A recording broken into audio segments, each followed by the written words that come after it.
Welcome to this new video. इस video में हम डिस्कस करने वाले हैं जेनेटिक्स को।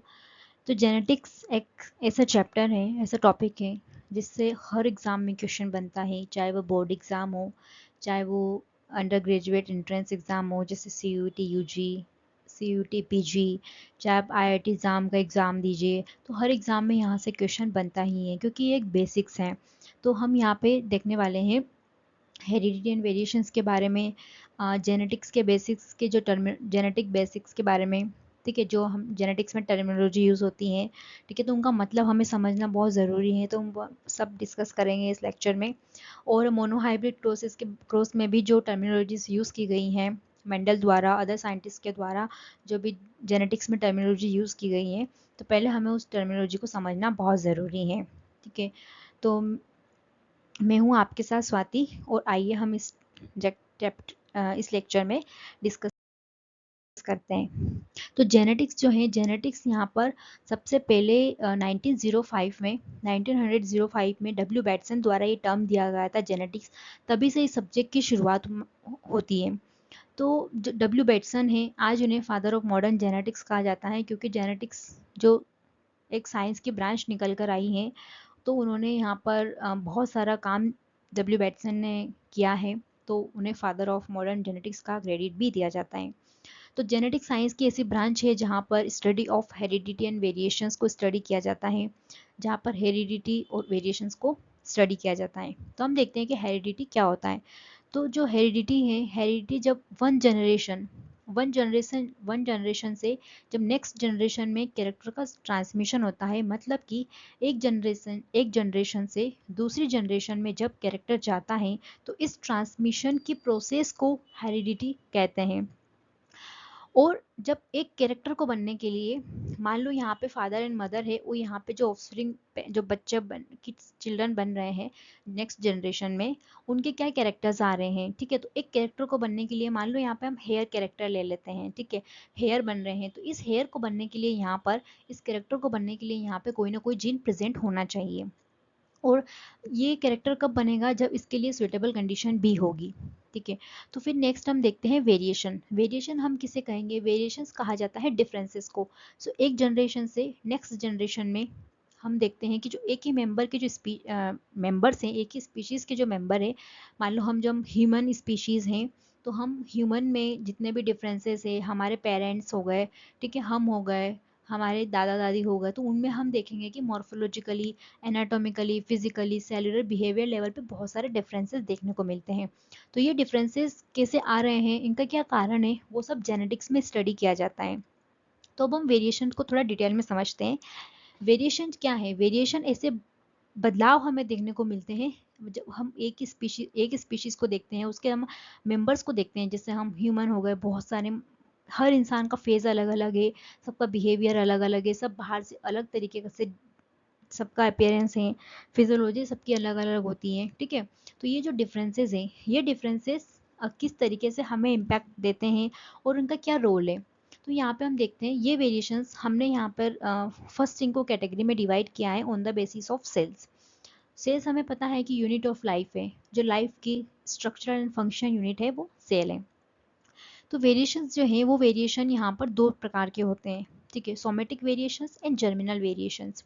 सोमेटिक वेरिएशन में हम देखते हैं कि जो सोमेटिक सेल्स की वजह से होते हैं, सोमेटिक सेल्स हमारी बॉडी की, हमारे लिविंग ऑर्गेनिजम्स की ऐसी सेल होती हैं जो कि, जिनमें अगर कोई भी डिफरेंस आता है लाइफ स्पैन के दौरान, तो वो नेक्स्ट जनरेशन में इनहेरिट नहीं होता है।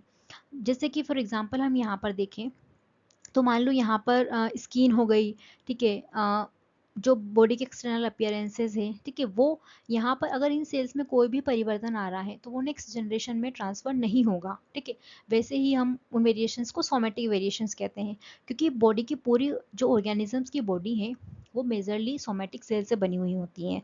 तो यहाँ पर ये इनका जो रेशो देखा जाए तो बहुत बड़ा होता है। ठीक है, ये नेक्स्ट जनरेशन में इनहेरिट नहीं होते हैं, क्योंकि इवोल्यूशन में क्या होता है, इवोल्यूशन में इनका कोई रोल नहीं होता। ये ऐसी सेल्स जो क्या होती है, हमारे बर्थ के साथ बनती है और हमारी डेथ के साथ ख़त्म हो जाती हैं। ठीक है, तो नेक्स्ट जनरेशन में जा ही नहीं रही हैं, तो इम्पैक्ट भी नहीं होगा। ठीक है। दूसरा अगर हम देखें जर्मिनल वेरिएशन, तो जर्मिनल वेरिएशन क्या होता है, हम लाइफ टाइम में अक्वायर करते हैं। हमारी जो जर्मिनल सेल्स होती हैं वो होती है रिप्रोडक्टिव ऑर्गन्स के अंदर।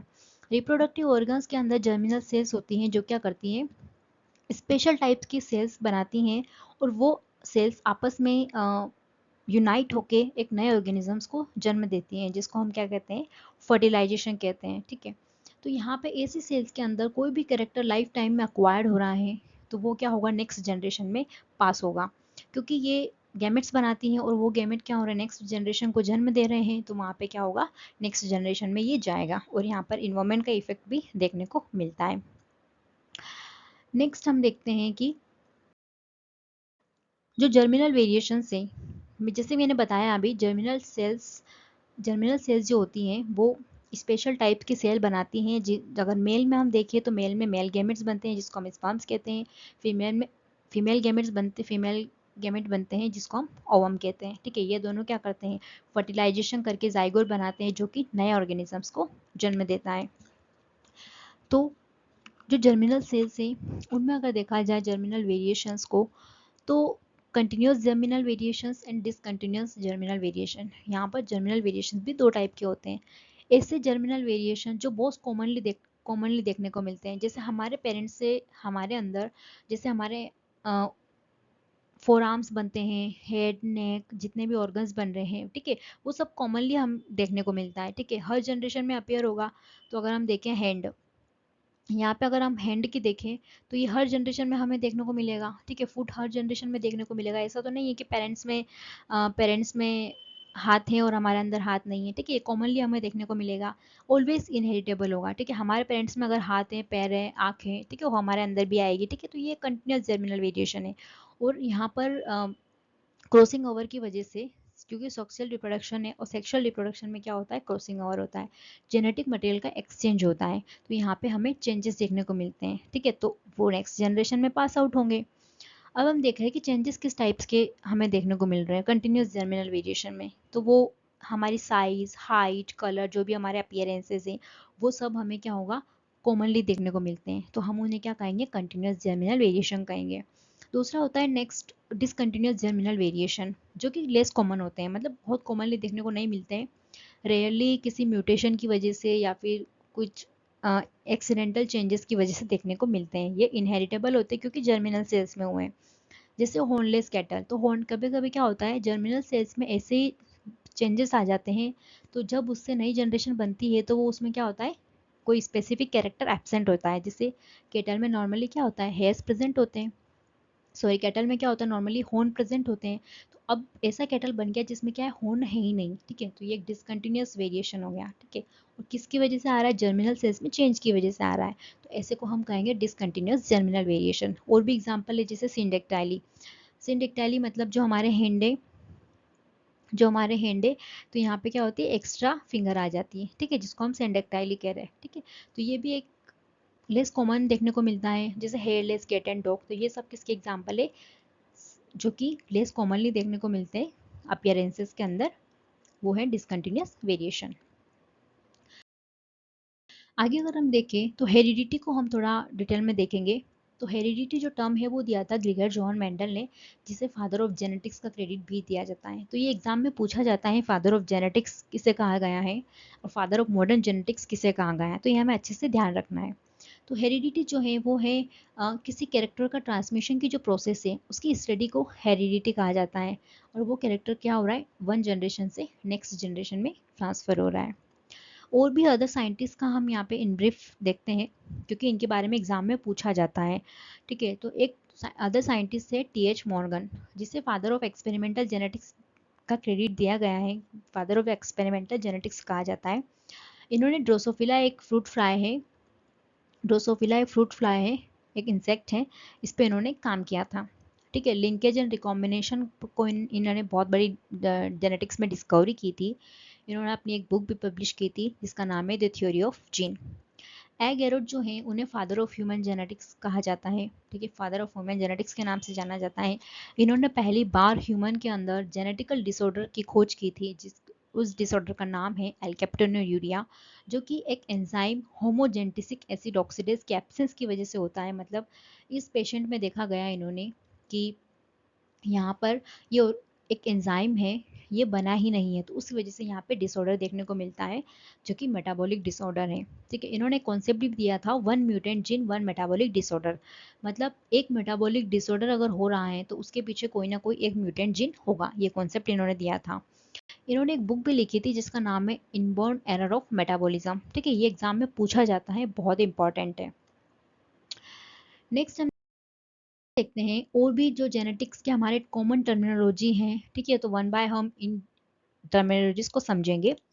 फर्स्ट जो हमारी टर्मिनोलॉजी है वो है कैरेक्टर। तो जेनेटिक्स में कैरेक्टर किसे कहा जाता है?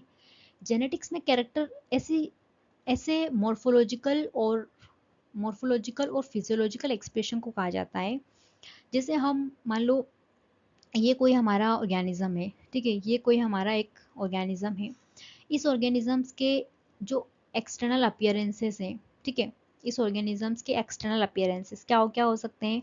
मॉर्फोलॉजी में हमें इसके हेयर दिख रहे हैं, बॉडी स्ट्रक्चर्स दिख रहे हैं, सब कुछ दिख रहे हैं।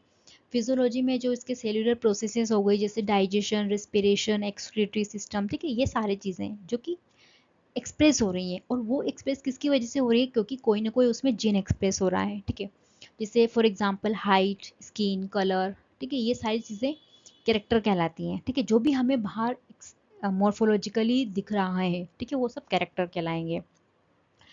ट्रेट हम किसे कहेंगे? तो एक ही कैरेक्टर के अलग अलग जो फॉर्म है, ठीक है, जो एक ही जीन के अलग अलग फॉर्म की वजह से बने हैं, हम उसे ट्रेट कहेंगे। मतलब एक ही कैरेक्टर के दो फॉर्म जो होते हैं, जैसे एक कैरेक्टर हमारा हो गया मान लो फॉर एग्जांपल हाइट, ठीक है, तो हाइट में भी हमें ह्यूमंस बीइंग में देखा है, हमें हर इंसान अलग अलग हाइट का मिलता है। ठीक है, इवन हमारे पेरेंट्स और हमारे बीच में भी हाइट्स का डिफरेंट देखने को मिलता है। ठीक है, तो वो सब क्या है? ट्रेट कहलाते हैं। ठीक है, कैरेक्टर एक ही है हाइट, लेकिन उसमें भी हमें अलग अलग वेरिएशंस मिल रहे हैं। किसी के हाइट हाइट टॉल है, कोई बीच वाला है, कोई बहुत छोटा है। ठीक है, तो ये सब डिफरेंसेस है जिन्हें हम ट्रेट कह रहे हैं।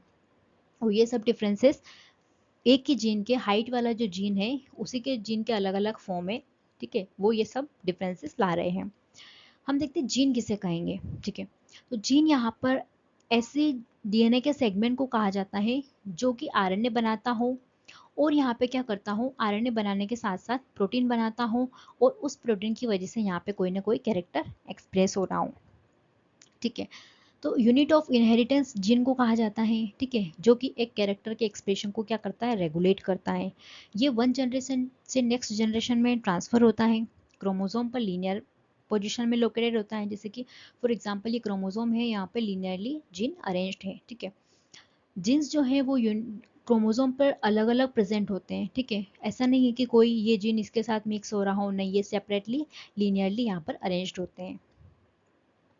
और हम आगे देखते हैं कि जैसे हमारा ये होमोलोगस, ये हमारा क्रोमोसोम है। ठीक है, यहाँ पर जैसे कि मैंने कहा कि जीन्स क्या होते हैं? क्रोमोसोम पर लीनियरली अरेंज होते हैं। ठीक है, इनके बीच में ऐसा क्योंकि क्रोमोसोम हमें पता है कि डीएनए से बना हुआ होता है। ठीक है, डीएनए का ही कंडेंस्ड रूप क्या है? क्रोमोसोम है। तो क्रोमोसोम में क्या होता है कि ये जो जीन्स है, इन जीन के बीच में क्या होगा? बहुत सारा ऐसा डीएनए होगा जो कोई भी प्रोटीन नहीं बना रहा होगा, मतलब उसका कैरेक्टर में इतना कोई स्पेसिफिक रोल नहीं होता है। तो दूर दूर दूर दूर यहाँ पे क्या हुआ? जीन्स को रखा गया है। ठीक है,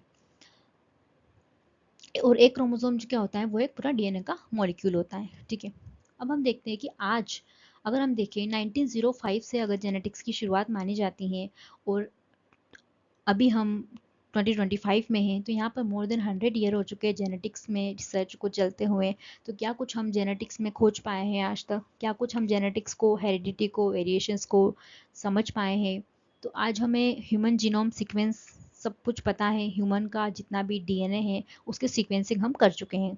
हमें क्रोमोसोम्स के बारे में पता है, हम डीएनए, जीन एक्सप्रेशन इनके बारे में आज जान चुके हैं। ठीक है, अगर हम ह्यूमन की बात करें, ठीक है, नेक्स्ट हम पहले टर्मिनोलॉजी समझ लेते हैं। अगर हम नेक्स्ट अलील की बात करें, तो अलील को जो है वॉटसन ने फर्स्ट बार वर्ड को इंट्रोड्यूस किया था, अलील को। इसका मतलब होता है बिलोंगिंग टू ईच अदर, जो कि alternative form of a gene है, जो कि होमोलोगस क्रोमोसोम के सेम लोकस पर प्रेजेंट होता है, ठीक है। और ये क्या करता है, एक ही कैरेक्टर के डिफरेंट फॉर्म को बनाता है।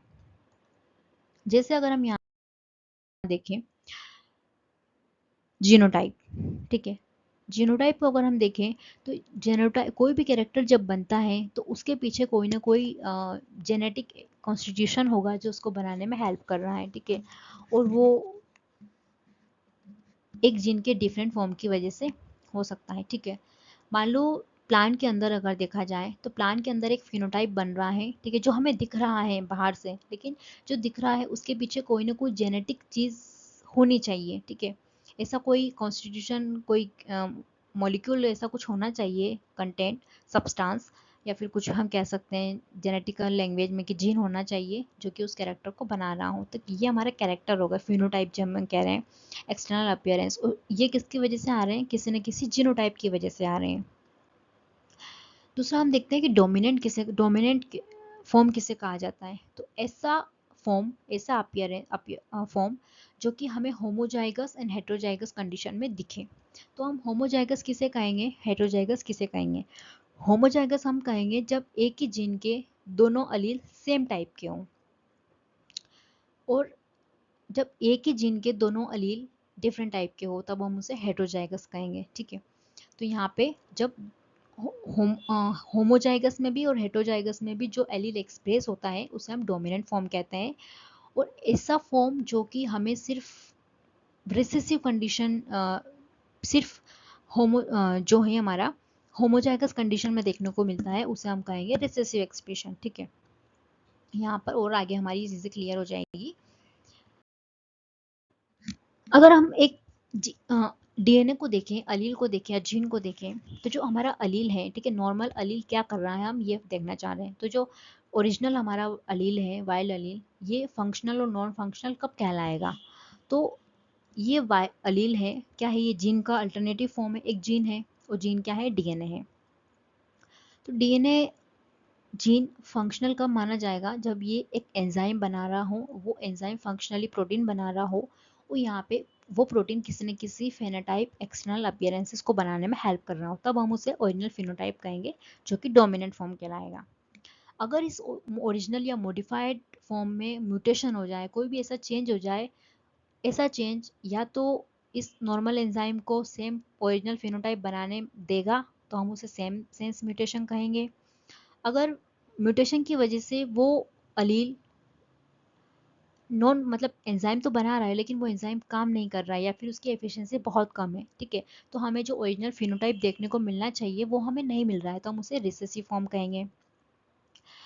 अगर मान लो ये अलील जो है वो इस तरीके से मॉडिफाई हो गया कि अब यहाँ पर क्या हो रहा है, कोई एंजाइम बन ही रहा है, बन ही नहीं रहा है, तो जब एंजाइम नहीं बनेगा तो यहाँ पे प्रोटीन नहीं बन रहा है, मतलब वो प्रोटीन फंक्शनल नहीं है, ठीक है, तो फिनोटाइप में हमें दिखेगा नहीं, ठीक है, तो यहाँ पर हमें नॉर्मल फिनोटाइप अपीयर होगा ही नहीं, ठीक है, तो हम रिसेसिव फॉर्म अपीयर होगा, तो हम इसे नॉनसेंस म्यूटेशन कहेंगे, ठीक है। क्यों कहेंगे नॉनसेंस, क्योंकि अब हमें सेंस मतलब सेम, ठीक है, हम जैसा ओरिजिनल में दिख रहा है अगर म्यूटेंट में भी वैसा ही दिख रहा है तो सेम टाइप, अगर नहीं दिख रहा है तो नॉनसेंस, ठीक है। अब जो मॉडिफाई अलील हुआ है वो या तो डोमिनेंट हो सकता है, मतलब जिसके म्यूटेशन होने की वजह से भी हमें सेम फिनोटाइप मिल रहा हो, और रिसेसिव मतलब म्यूटेशन होने के बाद हमें कोई फिनोटाइप देखने को नहीं मिल रहा है, ठीक है, वो उसके एक्सप्रेशन पर डिपेंड करता है। नेक्स्ट हम देखते हैं कि ऑफस्प्रिंग हम किसे कहेंगे। तो हम पेरेंट्स के जो प्रोजेनिस होगी, मतलब सेक्सुअल रिप्रोडक्शन से जो पेरेंट्स से जो प्रोजेनिस बनती हैं, ठीक है, वो प्रोजेनिस क्या कहलाती है, ऑफस्प्रिंग कहलाती है, ठीक है। और जब एक से ज़्यादा ऑफस्प्रिंग बनती हैं तो हम सिबलिंग कहेंगे उन्हें, ठीक है। तो मान लो हमारे पेरेंट्स, ठीक है, तो हमारे पेरेंट्स से जो हम बने हैं हम उन्हें क्या कहेंगे, हमारी पेरेंट्स हम क्या है, ऑफस्प्रिंग्स हैं, ठीक है। और अगर हम भाई, मान लो मैं हूँ, मेरा भाई है, ठीक है, हम एक से ज़्यादा हैं पेरेंट्स के किड्स, तो हम उन्हें सिबलिंग कहेंगे, मतलब हमारा भाई, हमारी सिस्टर हमारे लिए क्या हो जाएंगे, सिबलिंग हो जाएंगे, ठीक है। यहाँ पे ये मैंने एक्सप्लेन किया हुआ है।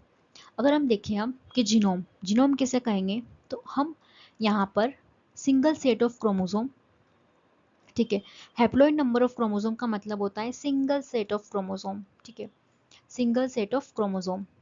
तो अगर सिंगल सेट ऑफ क्रोमोसोम को देखा जाए उसके अंदर जितने भी सारे जीन हैं उसे हम जीनोम कहेंगे, ठीक है। अगर हम डिप्लॉयड ऑर्गेनिज्म की बात करें, डिप्लॉयड ऑर्गेनिज्म मतलब हम, ठीक है, ह्यूमन बीइंग जो है वो हम लाइफ लाइफ हमारा बर्थ से लेकर, ठीक है, बर्थ से लेकर मतलब जब से जाइगोट बनता है, ठीक है, जाइगोट से लेकर यहाँ पर जाइगोट से लेकर, मैं एक बार वो मेंशन कर देती हूँ, जाइगोट से लेकर जब तक हमारी डेथ होगी, ठीक है, जाइगोट से लेकर डेथ तक हम क्या होता है, डिप्लॉयड होते हैं। मतलब हमारे अंदर 2 सेट ऑफ क्रोमोसोम प्रेजेंट होते हैं, और 2 सेट ऑफ क्रोमोसोम हमारे अंदर 1 सेट ऑफ क्रोमोसोम कहाँ से आता है, फादर साइड से आता है, और 1 सेट ऑफ क्रोमोसोम हमारे अंदर मदर साइड से आता है। तो हमारे अंदर लाइफ टाइम क्या होता है, 2 सेट ऑफ क्रोमोसोम प्रेजेंट होते हैं, जिसे हम 2n कहते हैं, जिसे हम जेनेटिक के लैंग्वेज में डिप्लॉयड कहते हैं, ठीक है। लेकिन जो गैमेट बनते हैं, ठीक है, जो फादर मदर से गैमेट बनेंगे, तो यहाँ पे गैमेट के अंदर क्या होगा, male gamete and female gamete क्या होंगे, हैप्लॉइड होंगे, ठीक है, जिनमें अंदर एक ही टाइप का सेट होता है, ठीक है। और जब वो फर्टिलाइज करके जाइगोट बनाते हैं तो फिर वहाँ पे वो डबल मेंटेन कर लिया जाता है, ठीक है। तो हम इसे ही मतलब अगर हम डिप्लॉयड ऑर्गेनिज्म को देखें तो यहाँ पे हम कह सकते हैं कि यहाँ पे 2 जीनोम प्रेजेंट है, ठीक है, क्योंकि हमारे फादर और मदर साइड से आए। नेक्स्ट देखते हैं जीन पूल। तो जीन पूल हम किसे कहेंगे, एक पॉपुलेशन के अंदर ऑर्गेनिज्म, मान लो ह्यूमन है, तो हम मान लो इंडिया की बात करें तो इंडिया की जितनी भी सारी पॉपुलेशन है, इंडिया की जितनी भी सारी पॉपुलेशन है ह्यूमंस की, ठीक है, ह्यूमंस की जितनी भी सारी पॉपुलेशन है, उनके अंदर जितने भी सारे जीन हैं, ठीक है, जितने भी सारे जीन हैं उन्हें हम क्या कहेंगे, जीन पूल कहेंगे, ठीक है। ठीक है, हम यहाँ पे इन्हें जीन पूल कहेंगे। टोटल अगर जीन को कंबाइन कर लिया जाए तो वो सब जीन पूल कहलाएंगे। नेक्स्ट हम देखते हैं पर 46 क्रोमोसोम बन रहे हैं। 46 क्रोमोसोम जो है हमारे पास, ठीक है, 46 क्रोमोसोम यहाँ पे बन रहे हैं, ठीक है। जाइगोट बनता है, फिर एम्ब्रियो बनता है, ठीक है, नए ऑर्गेनिजम्स को फॉर्म होता है, फिर अप टू डेथ हमारे पास डिप्लॉयड मेंटेन रहता है, ठीक है। हैप्लॉइड की अगर हम बात करें तो हैप्लॉइड में क्या हो रहा है कि सिंगल सेट ऑफ क्रोमोसोम अगर प्रेजेंट है तो हम उसे हैप्लॉइड कहते हैं, और डबल सेट अगर मोर देन 2 सेट प्रेजेंट है तो हम उसे डिप्लॉयड कहेंगे। गेमेट्स को मैंने बोला है कि वो हैप्लॉइड सेल्स होती हैं क्योंकि उनके अंदर हर जीन का एक ही एलील प्रेजेंट होता है, ठीक है। लेकिन अगर हम एक इंडिविजुअल की बात करें तो उसके अंदर हर जीन का 2 एलील प्रेजेंट होता है, ठीक है, हर जीन का 2 एलील प्रेजेंट होता है, एक मदर साइड से आया होता है, एक फादर साइड से आया होता है, यह हमने देखा। नेक्स्ट हम देखते हैं होमोजाइगस। होमोजाइगस ऐसे सिमिलर अलील की वजह से जो कैरेक्टर डिप्लॉयड ऑर्गेनिज्म में बनता है उसे हम होमोजाइगस कहते हैं। जैसे कि हम देखें हाइट का कोई कैरेक्टर है जिसमें 2 अलील होंगे, हाइट के कैरेक्टर में भी 2 अलील होंगे। यहाँ पे कैपिटल जो डोमिनेंट अलील है उसको हम कैपिटल टी से रिप्रेजेंट कर रहे हैं, और जो रिसेसिव अलील है हम उसको स्मॉल टी से रिप्रेजेंट कर रहे हैं। तो जब ये होमोजाइगस कंडीशन में होंगे तो हमारे पास कैपिटल टी होगा, और जब रिसेसिव फॉर्म में दोनों होमोजाइगस फॉर्म में है तो स्मॉल टी, ठीक है। दोनों ही कंडीशन हो सकती है तो हम इसे होमोजाइगस कर रहे हैं, मतलब सेम टाइप ऑफ अलील को हम होमोजाइगस कह रहे हैं, जो कि प्योर फॉर्म कहलाता है। हेट्रोजाइगस की हम बात करें तो हेट्रोजाइगस में अगर हम हाइट कैरेक्टर की बात करें तो फिर यहाँ पे हमारे पास 2 अलील होते हैं, ठीक है, एक कैपिटल टी एक स्मॉल टी। तो अगर हमारे पास एक कैपिटल टी है एक स्मॉल टी है, एक कैपिटल टी एक स्मॉल टी है, ठीक है, ये दोनों डिफरेंट अलील है, ठीक है, एक अलील ये है एक अलील ये है, सेम हाइट ही बनाएंगे लेकिन यहाँ पर अलील डिफरेंट है, एक ही जीन के 2 फॉर्म है, तो हम इसे हेट्रोजाइगस कहेंगे, जो कि नॉन प्योर फॉर्म होता है। हेमिजाइगस कंडीशन में अगर हम देखें तो हेमिजाइगस कंडीशन में क्या होता है कि एक अलील की वजह से जो भी डिप्लॉयड ऑर्गेनिज्म में कैरेक्टर बन रहा है उसमें हम सिंगल एलील की वजह से डिप्लॉयड ऑर्गेनिज्म में जो भी कैरेक्टर बनता है उसे हम हेमिजाइगस कहते हैं, ठीक है। जैसे अगर हम देखें मेल के अंदर क्या होता है कि एक्स और वाई क्रोमोसोम होते हैं, ठीक है, जो मेल जेंडर बनाते हैं। तो एक्स और वाई में यहाँ पर अकेला एक्स है और अकेला वाई है, तो इस वाई की वजह से जो भी मेल के अंदर कैरेक्टर बनेंगे वो हम हेमिजाइगस कंडीशन कहलाएगी, ठीक है, क्योंकि यहाँ पे दोनों एक एक ही अलील है, एक्स का भी एक अलील है वाई का भी एक अलील है। लेकिन अगर हम बात करें फीमेल के अंदर तो यहाँ पे एक्स एक्स होता है, मतलब एक्स के यहाँ पर 2 अलील है, ठीक है, तो ये हेमिजाइगस कंडीशन नहीं कहलाएगा। सिंगल अलील अगर है एक्स और वाई पर क्रोमोसोम्स पर तो हम उसे हेमिजाइगस कंडीशन कहेंगे।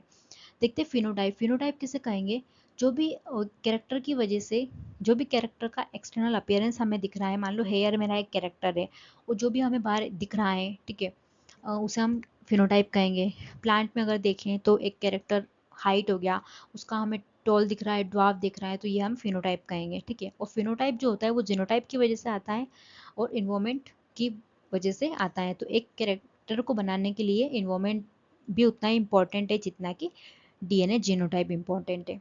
सम phenotypes are constant throughout life, some are change.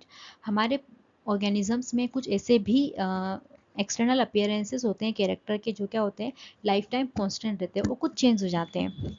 जैसे अगर हम देखें हमारे जो कुछ भी आईज वगैरह बनती हैं, आईलिस बनती है, तो ये सब चीज़ें लाइफ टाइम हमारे पास सेम रहेगी, लेकिन कुछ ऐसे कैरेक्टर रहते हैं जो बदल जाते हैं, ठीक है। तो इस वीडियो में हमने डिस्कस किया बेसिक जेनेटिक्स की टर्मिनोलॉजी वगैरह। तो नेक्स्ट वीडियो में बने रहिए मेरे साथ। मैं हूँ स्वाति।